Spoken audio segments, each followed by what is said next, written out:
Dear Dr. Love, isang maganda at mabiyayang gabi sa inyong lahat sa 105.9 True FM. Itago niyo na lamang po ako sa pangalang Gandara mula po sa Caloocan. Ako po ay 29 anyos, kasal po sa aking asawa at wala pa po kaming anak. Dr. Love, medyo sensitibo po ang aking nais ibahagi pero sana po ay mabigyan daan ninyo at mabigyan ako ng kaliwanagan sa kung paano kaharapin ang aking pinagdadaanan. Dr. Love, masasabi ko pong mahal ako ng aking asawa mula nang ligawan niya ako. Talaga namang tinyaga niya po ako ng 3 taon bago nakuha ang aking oo. At bago pa man niya makuha ang aking pagkababae, ay pinakasalan niya muna po ako.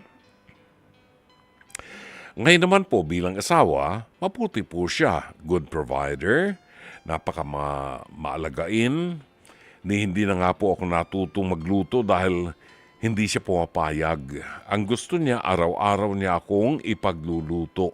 Sa gawaing bahay naman po, ganon din ang gusto niya. Tumutulong siya sa akin, paglalabaman o paglilinis ng bahay. Masasabi ko pong swerte ako sa asawa ko. Bihira na po kasi ngayon ang sa mga lalaki ang tumutulong sa kanilang asawa. Pagdating sa gawaing bahay, ang mindset po kasi ng karamihan lalaki, kung sila ang mga naghahanap buhay, babae lang dapat ang nakatoka sa bahay. Ang asawa ko po ay hindi ganoon. Isa pa po, mahal din ang asawa ko ang pamilya ko. Bagay na lubos kong ikinatutuwa. Higit sa lahat, importante po kasi sa aking maayos ang relasyon ng mga taong mahal ko sa buhay. Kung tutuusin, sa sobrang dikit niya po sa mga magulang ko, parang siya na nga ang anak at siya ang madalas hanapin sa akin. Imbis na ako. Masaya naman po ako roon.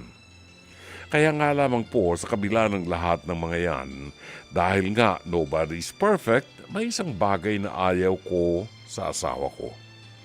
Bagay na kahit sinong babae, inaayawan. Dr. Love, babaero po ang aking asawa at hanggang ngayon hindi ko po alam kung paano makokontrol ang pagiging ganun niya. Dahil po sa magandang imahe niya sa pamilya ko, maging sa mga kaibigan ko, sinikreto ko na lamang po ang mga nadidiskubre ko sa kanya. Bagay na nakapagpapabigat ng damdamin ko. Sinarili ko ang lahat ng sakit. Nagsimula po na malaman ko ang lahat nang makita ko ang cellphone niya sa iba't ibang social media platforms.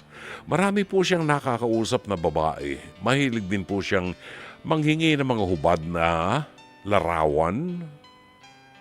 Feeling ko tuloy, kulang na kulang ako. Ang isa pang problema ko, hindi niya po ako madalas tabihan sa kama. Kaya paano nga naman kami magkakaroon ng anak? Siguro once a month lang po yan. Yan nga lamang po halos ang ikinatatampo ko sa kanya.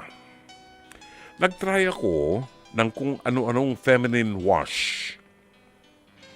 Maging mga sexy dresses na pangtulog, ginawa ko na rin. Pero wala pa ring epekto. Hanggang sa kinausap ko na po siya.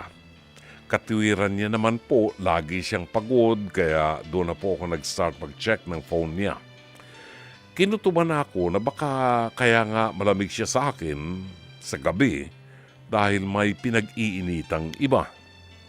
At ayun nga po, nakakita ko ng iba't ibang babae at sobrang sakit po. Pero hindi ko naman po magawang iwan dahil lang doon dahil mabuting asawa naman po siya talaga.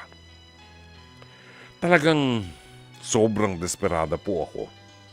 Lumapit na rin po ako sa mga manggagamot na kilala namin. Hindi naman po para manakit ng mga babae, ng babae niya, kundi nagtanong lang ako kung paanong mapupunta sa akin ang lahat ng pagnanasa niya.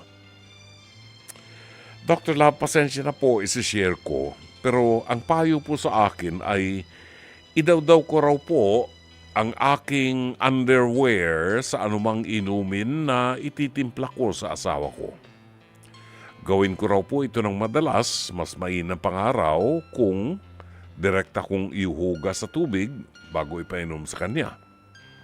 Pasensya na po sa mga listeners, desperadang asawa po ako at ginawa ko ang bagay na yon. Hindi man ako kumbinsido, ginawa ko na rin. Wala namang mawala. Alam niyo po, Dr. Love, sa ikalawang gabi, parang umepekto. Sa loob ng isang linggo, parang 3 times na po kami naglalaving-laving. Kaya nga lamang po, nang malaman niya po ang tungkol dito, grabe ang galit niya sa akin. Ngayon magkaaway po kami at hindi siya nauwi sa bahay ng 4 na araw na. Ano po ba ang dapat kong gawin? Sana ay matulungan niyo po ako. Kumagalang, Gandara.